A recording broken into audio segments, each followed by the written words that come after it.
साथियों, जय हिंद, जय भारत, वंदे मातरम। मैं आपका साथी वेटरन ओम प्रकाश जाजड़ा।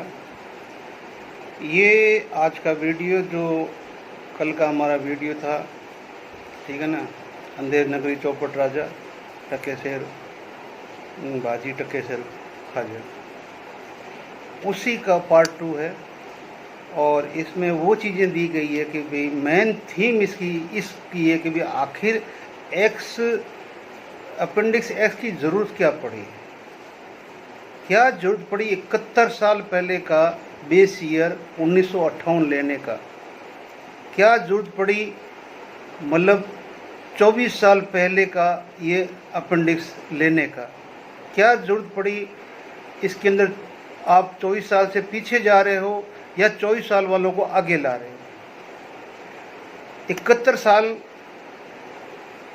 साल पहले आज से 58 का बेस ईयर मतलब लिया गया है इस अपेंडिक्स एस के अंदर। 71 के टाइम सन 1958 के अंदर जो जवान लड़ा था उसकी उम्र आज क्या होगी, आज क्या होगी। जब मान लो समझ लो कि वो 17 साल का होगा, 71 और 17 81 और 7 88 से 90 साल का मतलब आप मतलब बेस लेके चल रहे हो, क्योंकि आपने 24 साल पहले इसको लिया, अपेंडिक्स को लिया। अब वो अपेंडिक्स खुद अपने आप को एक्सप्लोर कर रहा है 1958 तक, और इसी हिसाब से आप जो उनका पूरा का पूरा जो इस अपेंडिक्स के ऊपर OROP 3 दे रहे हैं। तो जबकि इससे पहले इतनी फाइनेंशियल डिक्लेरेशन हुई है, अभी तक इसका 555 का अपेंडिक्स एस का कहीं पर भी किसी भी जवान GCO या किसी ने इसका रेफरेंस नहीं सुना था। आखिर ये आया क्यों? अब इसके लिए मैं माननीय सही कहूँगा, माननीय कि अभी 2 दिन पहले वीडियो चढ़ाया था कि वो संन्यास ले रहे हैं। मोहन रंजन जी, संन्यास मत लो। इस बात पे मंथन आप बता दो कि क्या जरूरत पड़ी 71 साल पहले के एक ट्रेंड सोल्जर को नौकरी के बाद ही तो मिलेगी। अब 71 साल में 17 साल और 5-7 साल नौकरी होगी, 2 साल होगी, 1 साल होगी, 6 महीने होगी। तो 90 साल का जवान, कितने जवान 90 साल के अभी स्टैंड कर रहे हैं लाइफ के अंदर, जिनको आगे लाना ज़रूरी था, उसके लिए मतलब ये अपेंडिक्स पकड़ना पड़ा। या आपको पे कमीशन के और OROP के बीच में एक घमासान भी शुरू करना है, क्योंकि 8वां पे कमीशन देना है, तो उसको डिक्रीज करने की ये प्री प्लानिंग। मोहन रंजन जी आपके लिए बोल रहा हूँ, विशेष तौर से इस वीडियो के माध्यम से आपसे बोल रहा हूँ कि आप मंथन कीजिए और इसी मंथन से अपने मंथन के वीडियोस की शुरुआत कीजिए। बाकी तो आप संन्यास ले ही रहे हैं, चलो कोई बात नहीं, लेकिन अगर इन मुद्दों पे आप अगर मंथन करेंगे तो हम जैसे आदमियों को बहुत कुछ मिल जाएगा। सोना, हीरा, जवाहरात सब आपके पास में वो हमें मिलेगा। हमारे लिए आप कोई छोटे आदमी नहीं है, आपका कद बहुत बड़ा है, ठीक है ना। जुबानी जंग चलती रहेगी, लेकिन जो आप है तो आप इसके ऊपर मंथन करके बताइए कि 71 ईयर बैक क्यों गए, 24 ईयर बैक जाने की क्या जरूरत पड़ी, और उसके बाद में तो 71 से पहले का जवान वो आज कहाँ स्टैंड कर रहा है, कौन सी उम्र में स्टैंड कर रहा है, जिसको पेंशन पहुंचा नहीं थी। यहाँ 72-73 के रिजर्विस्ट, जिनको मतलब 2/3 जो सुप्रीम कोर्ट ने बोला वो पेमेंट देने के लिए गवर्नमेंट तैयार नहीं है, और अब ये अंधेर नगरी चौपट राजधानी तो क्या है। इसीलिए मैं FEA को या FEA की तरफ से सभी संगठनों को अपील करते हुए मोहन रंजन जी आपसे भी आगे अपील करूंगा कि आप है जो आगे आइए और मंथन कीजिए और हमारे साथ मिलिए। जय हिंद, जय भारत, वंदे मातरम। आगे आप फिर देख लीजिए कि मोहन रंजन जी क्या करते हैं। जी हाँ, FEA का रजिस्ट्रेशन हो गया है, बहुत चारों तरफ से काम शुरू हो चुका है, हर तरफ से मैसेज है वगैरह है, मेल है, सब जा चुके हैं, और जहाँ तक हो सके बहुत ही एक साथ सबको लाने की कोशिश की जा रही है। और वो जैसे ही एक होते हैं तो शायद हो सकता है कि मूवमेंट आगे बढ़े। और सबसे रिक्वेस्ट है कि विश्वास करके FEA से जुड़िए। क्यों कि मैंने एक हमारे भाई एयरफोर्स के कॉर्पोरल मोहन रंजन साहब है, उनका एक वीडियो देखा था। उन्होंने कसम खाई है कि आज के बाद में, अब FE रजिस्ट्रेशन होने के बाद में, वो एक्समैन का कोई वेलफेयर का काम नहीं करेंगे। अब वो मेरी तरह मंथन की वीडियो बनाएंगे। साहब अच्छी बात है, मैं वेलकम करता हूँ आप मंथन के वीडियो बनाना। और मंथन करना कैसे है, मेरे लिए कोई सेवा है तो वो बता देना, लेकिन आपके पास तो इतना एक्सपीरियंस है कि हम तो आपके पाँव की जूती भी नहीं है। लेकिन जो आपने कसम खाई है कि आज के बाद में मैं कोई केस नहीं लूँगा और पूरे दुनिया को FEA का नंबर दे दूँगा, और वो नंबर आप है जो अपना जिसका भी प्रॉब्लम है FEA को फ़ोन कीजिए, अध्यक्ष को फ़ोन कीजिए, सचिव, किसी को कीजिए, आपका काम हो जाएगा।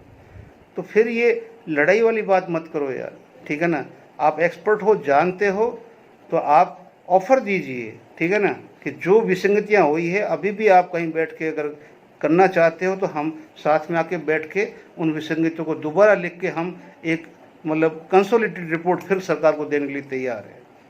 इस तरह के अगर आप देते हैं तो अच्छी बात है, नहीं देते हो जो आपने दिया है तो बहुत ही अच्छी बात है, जैसी आपकी मर्जी है। मैं तो आपको शुभकामनाएं देता हूँ कि आप मंथन में आ रहे हो, और मंथन में आप अच्छे अच्छे विषयों को मंथन करेंगे और आपका जो जितना भी आपका एक्सपीरियंस है वो हम सब के काम आएगा। जय हिंद, जय भारत। साथियों जय हिंद। OROP 3 में चलने के लिए हमें कुछ इतिहास में जाना पड़ेगा और ज़्यादा पीछे हम नहीं जाएंगे। हम जाते हैं हमारे 5वें पे कमीशन में, जो 1/1/96 को हुआ था, और छठा हमारा 1/1/2006 को हुआ था, और सातवां हमारा 1/1/2016 को हुआ था। तो दोस्तों उसके बाद में उस टाइम जो अपेंडिक्स, अभी ये तो मैंने पे कमीशन की बात की है, अब यहाँ पर जो OROP 3 है, यहाँ पर एक अपेंडिक्स X आया है, और वो X ओनली फॉर जवान JCO ऑनरी कमीशन तक है। ऑफिसर का अपेंडिक्स X के अंदर कहीं पर भी मुझे उनका लिमिटेशन या कोई भी चीज़ अभी तक कहीं मिला नहीं है। पूरा मैंने ढूंढ पड़ा, मुझे नहीं मिला। कोई अलग से इश्यू हुआ है तो मुझे पता नहीं, मिला नहीं है। अब हम 90 जो ये आए हम अपेंडिक्स X में, उससे पहले हमें एक चीज़ समझनी पड़ेगी कि जो हमारे भारतीय सेना के अंदर था, जो ग्रुप हुआ था, जो अपना डिफेंस के अंदर, तो 1973 से A से लेके H तक था, ABCDEFGH तक था।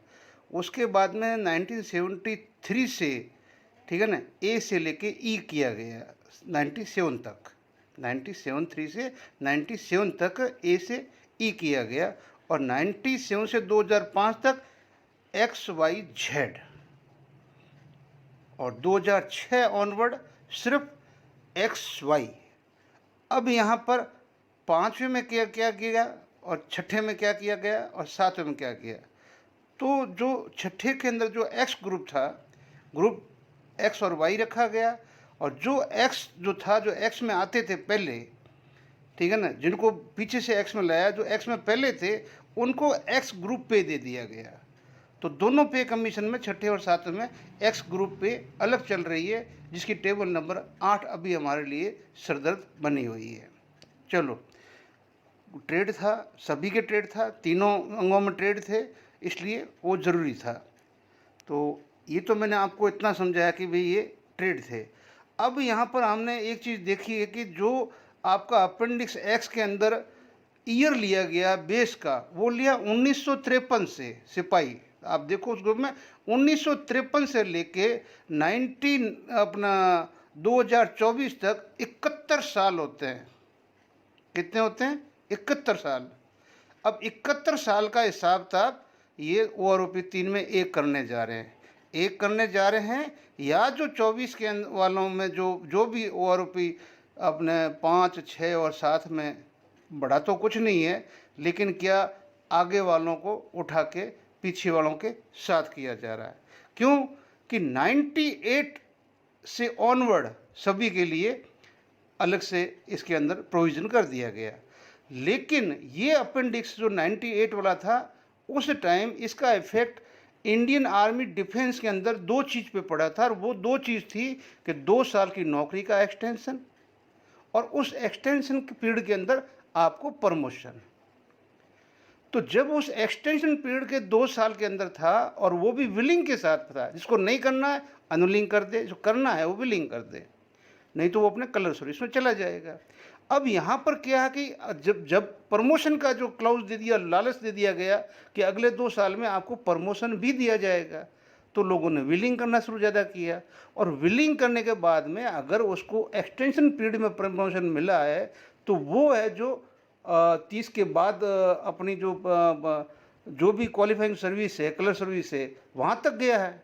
जैसे सूबेदार मेजर की जो अपने 4 साल होती है और वो 30 लास्ट में बनता है तो वो 34 लास्ट तक जाएगा, ठीक है ना। 29 में बनता है तो 33 लास्ट तक जाएगा। लेकिन अब आज से 26 साल पहले का ये अपेंडिक्स आज तक पे कमीशनों में कभी ये 2 चीज़ को छोड़ के कभी आड़े नहीं आया, कहीं ये मैथमेटिक्स में आड़े नहीं आया, ORP 1, 2, 3 में ये आड़े नहीं आया, पे कमीशन 7 में ये आड़ा नहीं आया। लेकिन सॉरी 3 मैंने गलत कह दिया, और 3 के अंदर एक बेस बन गया ये अपेंडिक्स, जो कि आज से 26 साल पहले की डेट शो कर रहा है कि 98 ऑनवर्ड। तो ये बात हमने यहाँ पर ये समझी है। अब हम इसका पहलू समझेंगे ORP 3 वाला, तो वो बड़ा मज़ेदार है, वो आप देखिए कि उसमें क्या गुल खिलाए हैं। अभी पिछले वीडियो में मेरे कई भाइयों ने बोला कि हमें कुछ समझ में नहीं आया। भाई समझ में तब आएगा जब आप थोड़ी सी अपनी खुद की लगाओगे। अब आप देख लो, ये टेबल नंबर 1 है और इस टेबल नंबर 1 में ये अधिकारियों की है। और अब आपको समझ में आए तो मैं बड़े अक्षरों में आपको लेके चलता हूँ, जो आप शायद अच्छी तरह से देख पाएँ। और यहाँ आप देख लेना कि 20 साल इनकी क्वालिफाइंग सर्विस बताई गई है, ठीक है ना। और ये क्वालिफाइंग सर्विस 20 साल की इनकी बताई गई है। तो 20 साल में कोई पेंशन जाता है तो आप यहाँ पर आप रैंक देख लीजिए, आपको समझ आ जाएगा कौन colonel TS, colonel, brigadier, major general, lieutenant general, DAG and army commander, ठीक है ना, और vice chief of army staff. तो अब यहाँ पर आप सीधा लेफ्टिनेंट जनरल जो इनका ऑनरी होता है DHG+ होता है। तो आप सोचिए कि colonel TS 1, colonel 2, brigadier 3, major general 4, lieutenant general 5 और लेफ्टिनेंट जनरल HAG+, ये हो गया 6 रैंक। अगर 20 साल में भी जाते पेंशन तो इनकी एक ही पेंशन है 98,148। आपको सबको दिखाई दे रहा है ये 98,148, ठीक है ना। 98,000 ये कर्नल की है, ये TS कर्नल की मैं यहाँ दिखा रहा हूँ आपको, TS कर्नल की 98,141,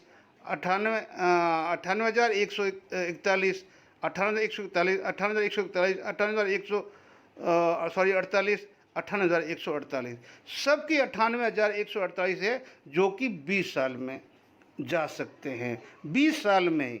अब आप आगे इनका और मज़े से देखो वीडियो।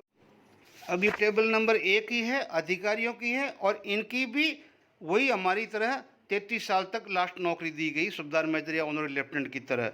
और अगर इसके अंदर एक आर्मी कमांडर और vice chief of army staff को छोड़ दें तो बाकी इनकी वही सेम सारी की सारी, मैं लास्ट में दिखाता हूँ आपको, जो आपको समझ में आ जाएगा।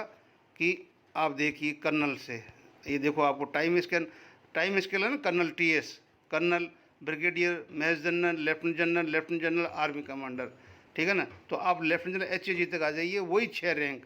अब 6 रैंक के अंदर आप जब कर्नल में आओगे, ठीक है ना, तो कर्नल में आप 1,15,700 में आओगे, ठीक है ना। और 850 रुपये कर्नल की कम रखी गई, जो अगले में पूरी हो जाएगी। लेकिन ये 6 रैंक की आगे 1,16,550, ठीक है ना। दूसरे की भी 1,16,550, दूसरे की भी 1,16,550, तीसरे के भी, चौथे के भी 1,16,550 और पाँचवें के भी 1,16,550 और ये छठे के भी 1,16,550। तो 6 रैंकों को ये लास्ट में 33 साल में 1 लाख, मतलब कि ये सबको एक कर सकते हैं। यहाँ नायब सूबेदार से सूबेदार मेजर तक एक नहीं कर सकते। हवलदार में 5 रैंक के हवलदार है, ऑनररी हवलदार है, टाइम स्केल हवलदार है, और साथ में अपना ACP हवलदार है, MACP हवलदार है। इन पांचों को 5 तरह की पेंशन दी हुई। अब आपको समझ में आए तो अच्छी बात है, इससे आगे समझाना मेरे बस की बात तो नहीं भाई। अब आपको मैंने जब रैंक दिखा दी, नीचे पेंशन दिखा दी है, और ये टेबल आपके पास में पड़ी है, 1 नंबर भी निकाल लो, 2 नंबर भी निकाल लो, 7 भी निकाल लो, और 8 भी निकाल लो, आपको समझ में आ जाएगा। जितने भी सूबेदार मेजर ऑनरी लेफ्टिनेंट बने हैं उनको 32 साल से ज़्यादा कुछ नहीं मिलना है, वो 32 में ही अपनी पेंशन ढूंढे, ठीक है ना। सूबेदार मेजर ऑनरी लेफ्टिनेंट की बोल रहा हूँ।